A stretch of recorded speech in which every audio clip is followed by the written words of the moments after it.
Hi, everybody. I'm Brittany Lewis, a breaking news reporter here at Forbes. Joining me now is Republican strategist and executive director of Principles First, Brittany Martinez. Brittany, thanks so much for coming back on. Thank you for having me. Happy summer. Happy summer to you, and I want to talk about a host of activities and actions from President Trump as well as other Republicans that have happened this summer. So let's first start with DC in the nation's capital, because this week the president federalized DC's police force and deployed the National Guard to the nation's capital. And he said that the reason behind this is that crime is out of control in DC. This also came a few days after a 19-year-old who had previously worked on Doge was assaulted by a group of teenagers. To start off the conversation, what do you make of the president's announcements and moves? Well, first and foremost, as someone who's been in DC for quite a long time, working here, DC is not a perfect place by any means. There is crime here, just as there's crime in a lot of places. With that being said, I do not think that what's going on in DC rises to the occasion of a crisis in deploying the National Guard. And I do think that it sets a bad precedent of what we might see in other states and cities moving forward, especially when it comes to ICE and immigration. And, I think this is just sort of a first step to see what he can get away with. With that being said, I encourage all people to be careful of your surroundings when you're going around anywhere. But I was looking at statistics, and according to FBI statistics, DC had the lowest violent crime rate in 2024, the second lowest violent crime rate in 2024 since 1966. Again, that's not to say that there's no crime here and that it's perfect, but I think that it doesn't rise to the occasion of sending the National Guard in. And I don't think it's going to be a good look. Republicans like to say that we're the party of limited government, but time and time again, this administration, I see them not totally adhering to those traditional cornerstones of the party. I do want to dive a little bit into the numbers here, into the data. President Trump said this is Liberation Day in DC and we're going to take our capital back. But the data coming out of crime surrounding DC tells a different story. According to data that CNN compiled, DC saw the highest number of homicides in 2023 than the city had seen since the late 90s. And that dropped by 32% to 187 last year. And as of Sunday, it's fallen even more, with 99 homicides in this calendar year. And carjackings are reportedly following a similar trend. And critics are saying, why deploy the National Guard now when we're seeing this downward trend? And obviously, one crime, one homicide is one too many, but we're seeing this go down and not go up. But U.S. Attorney for D.C., Jeanine Pirro, said that this is a message that the administration isn't going to tolerate crime. And she said this, quote, "You tell the kid who was just beat to hell and back with a severe concussion and a broken nose, crime is down. No, that falls on deaf ears, and my ears are deaf to that, and that's why I fight the fight." What do you make of those arguments and what she's saying? I'd say to your point, it's any crime is one crime too many. We don't want to make light of anything like that. There was an intern that I met earlier this summer who passed away tragically at right outside of a metro stop, and that's absolutely devastating. He was in town interning on Capitol Hill, and he was only 21 years old. That should not be happening anywhere. I don't want to live in a society that's like that. I understand perhaps the thought that the folks in DC who are the legislators of the district aren't doing enough, perhaps, to curtail this violence.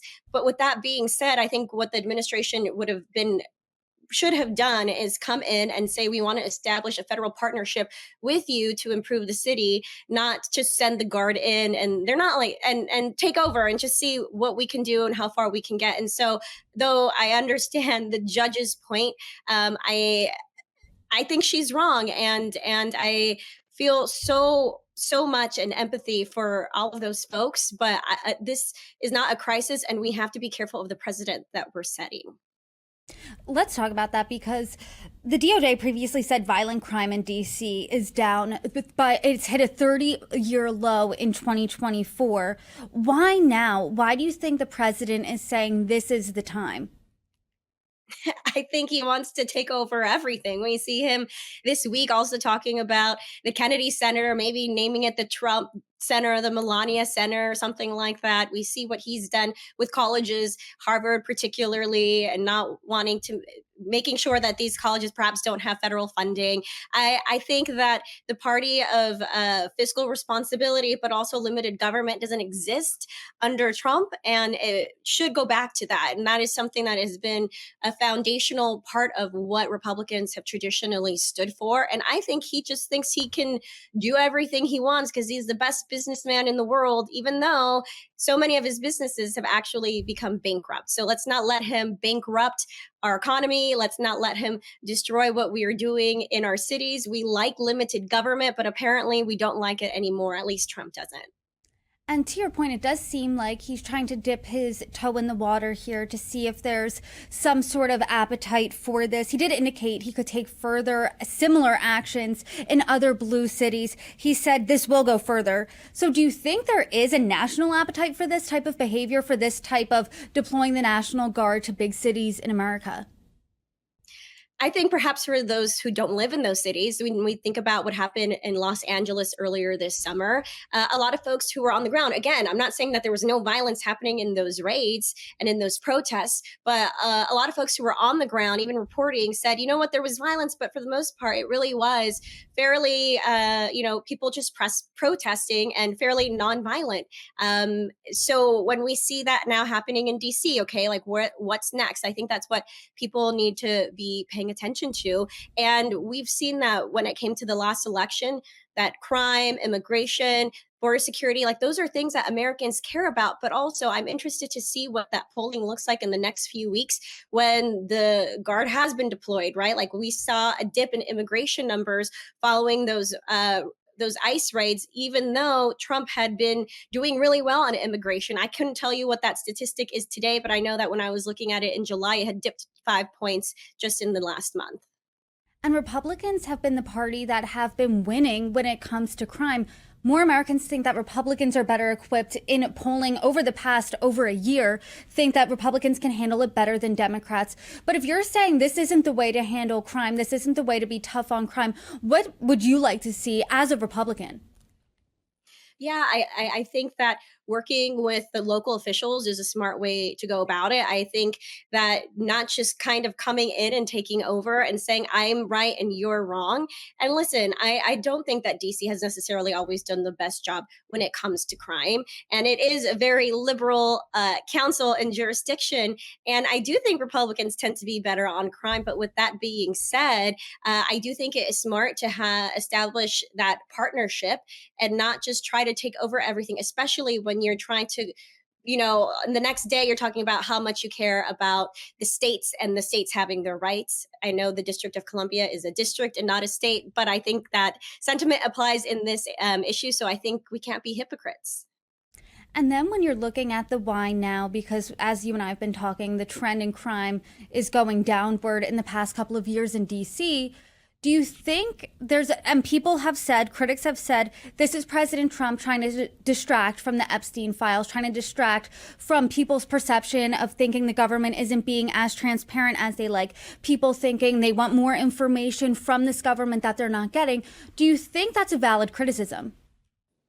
Oh, always. I like to call him, and I'm sure I've said it with you, deflector in chief. I think that oftentimes when he says something sort of bombastic on Truth Social or, during a press conference or something, it's because he wants you to pay attention over here all of a sudden and away from what is actually right in front of all of us. And so could this be one of those situations? Sure. I think that Epstein files, I don't think that's going away anytime soon. We were talking about it earlier this summer, and we still are.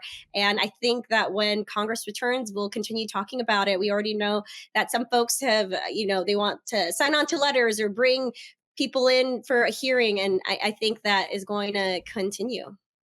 Yeah, that's certainly a story that's not going away. But I do want to turn our sights now to Texas because we're seeing a fight between Republicans and Democrats over redistricting. And that has not only ratcheted up in the state, it's now bubbling nationwide because Republican lawmakers are trying to pass a redrawn congressional map. It would help the GOP potentially flip 5 seats in the House from blue to red. Democrats have since fled the state.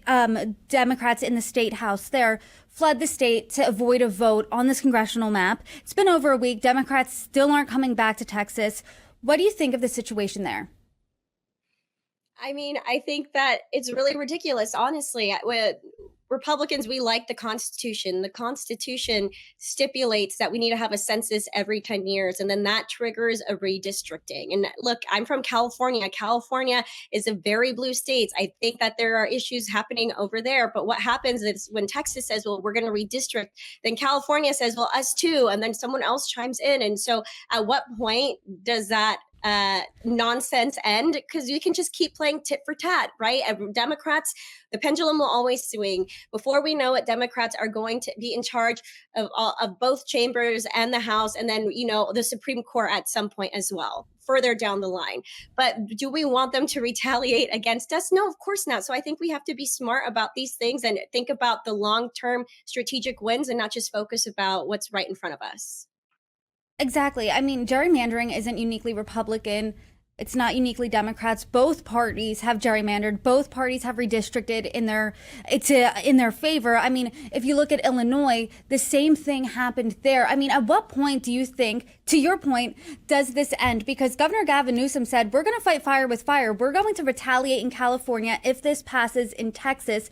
I mean, what would you want to see from Texas Republican leadership? What would you want to see from Republican leadership in Congress to say, hey, both sides need to stop? Do you think there could be a national ban on gerrymandering? What does that look like? I Probably not. I'm going to be honest with you. I think it's a hot topic right now. So if there was a time to push it through Congress or have a bill about that in Congress, I think now would be a good time to do it. But then what happens when it gets to the states, right? And then they say, well, we're going to have our own state rules as well. I hate to say I think it's par for the course, but I think a little bit is par for the course. Unfortunately, that is politics. And I do think we need to have nonpartisan commissions that take care of these things. However, how nonpartisan are they really when California ends up being all blue and Chicago's all blue and Texas is all red, right? And so I think maybe it's an investigation, a congressional investigation into what this looks like, these nonpartisan organizations and how we can work together to actually make sure that it does give people a fair shake. In California, it's the top two type of election. So you often don't have Republicans on the ballot for congressional districts and statewide elections. And so I think we really should be giving people a fair shake here. But I don't know if Congress is necessarily going to be able to pass anything. And you're a California Republican. I mean, how are California Republicans feeling? I'm thinking of Congressman Kevin Kiley, who's one of the few Republicans from California serving in Congress right now. I mean, do you think there's a palpable fear there? And do you think that fear's enough to then get Texas to back off of these plans? I think so. When you look at any bill, like, for example, the one big beautiful bill that we had earlier this summer, right? You have, in that case, it was sort of the moderates who are saying, well, we need the salt tax or we need this thing, or I'm not supporting it unless we are able to tack on this issue because they are in tougher seats and they need to be able to support their districts in ways that maybe someone who is in a R+20 seat doesn't have to worry about. And so I think when we have maybe those Republicans in California who can say, listen, our majority, or excuse me, minority, our super minority in Congress, but keeps shrinking. So we have to be careful because then there'll be even less of us. When I worked for Speaker McCarthy, when I started working with him, we were in the minority. I think there were 5 Republicans at that time. And by the time that we left, there were 11. Now it's shrunk once again. And I think we need to be careful because, if we want to play this game, then California Republicans are going to be in a tough spot. I do now want to look into the future, and that future being Friday. There's an upcoming summit between President Trump and Russian President Putin in Alaska. And White House Press Secretary Caroline Leavitt, she called the summit a listening exercise for the president, and that his goal is to, quote, walk away with a better understanding of how we can end this war. What do you make of this summit? Because usually, reportedly, summits like this take months to prepare for. This was put together in a week. Reportedly, or not reportedly, Leavitt said it herself that it was at the request of Putin. What do you make of this? I think that it is a little strange. We know that Trump said on day one he'd be able to end the war. He later admitted he was really speaking figuratively and it was an exaggeration. I mean, listen, I'm not going to totally attack him on that that's just the way in which he speaks. So I wish he would be more honest about those things. I think the last time he met with Zelensky, right, it was an abomination at the hands of Vance. And so now we've got him participating in the summit, this listening session with Putin. We've often found, in my opinion, that Trump has been somewhat of a Putin apologist, right? And said things like, oh, well, I don't know why Ukraine's like the little guy. Why are they doing this? Well, it's because Putin started this war, not Ukraine, and we support our friends and our allies. So I don't think much is going to be coming out of this. I think the fact that the Lev administration is already saying that, oh, this is more of a listening session, that to me means that they want us to already think about this with not much of a result coming out of this. They're trying to temper our expectations. And so I think it's just going to be more conversations, and that the conversations are ongoing. I think that's what's going to come out of Friday. And to that point about the listening exercise, President Trump has said publicly, I have these great conversations with President Putin. And then I talked to my wife, Melania, and she says, really, you had such a great conversation? Well, he's dropping bombs in Kyiv. President Trump has also publicly ruminated on, I think, essentially, Putin is stringing me along here. Do you think that's what this is? Thank God for Melania. I think that, I mean, I would hope that the president of the United States would know better than to be strung along by Vladimir Putin. We know who he is. He's shown us as much time and time again.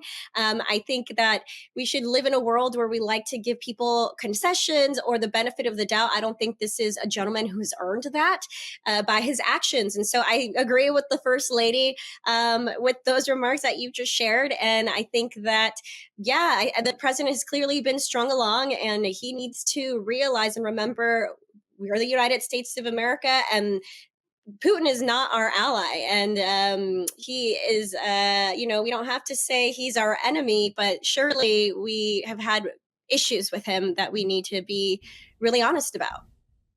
And this really came to a surprise to most, because President Trump had some tough talk on Putin in July. He threatened them. He threatened Russia and anyone who buys Russian oil with severe economic pressure if they didn't end the war, if Russia didn't end the war and have peace with Ukraine in 50 days. He then upped that deadline between 10 to 12 days. That deadline has since passed. Now he's rewarding Putin, because it is a reward for any international leader to meet with the president of the United States. You're saying this isn't earned. I mean, what do you make of the timing? I think it's ridiculous. To all your point, thank you for laying that out for all of us as a reminder. I mean, you're right. Why are we rewarding a bad actor here? Time and time again, he's proven to us that he cannot be trusted. We shouldn't be giving any benefit of the doubt. And I think that it's been very volatile, Trump, with all of these deadlines, whether it's on tariffs or the oil or whatever it is. He keeps making these deadlines and pushing them back or up, and they're just fake. They're false deadlines. So why even say anything in the first place? I think that shows bad leadership and really poor strategy on his part. And this is a bilateral meeting, meaning Ukrainian President Zelensky will not be in attendance. Without him there, who is another key player in this, do you think really anything of substance can get accomplished? No, of course not. I mean, I think of also what's going on in Gaza. If the two parties don't want to come to an agreement, the president of the United States can say all he wants, and it doesn't matter because they're the ones who are fighting. Similarly to Russia and Ukraine, if Zelensky isn't there to come to an agreement or to decide with Putin, what's going to happen, there really is no point other than for it to be, I assume, some sort of photo op, and to say like, oh, check it off the list. So look we did that. We're winning. In reality, there's going to be zero that comes out of it other than some news coverage. Well, there's certainly a lot to look out for. And as we see all of these situations and more develop, I hope you can come back on, provide your commentary, break it down with me. Brittany Martinez, it is always a pleasure. Thank you so much for joining me. Thank you so much for having me.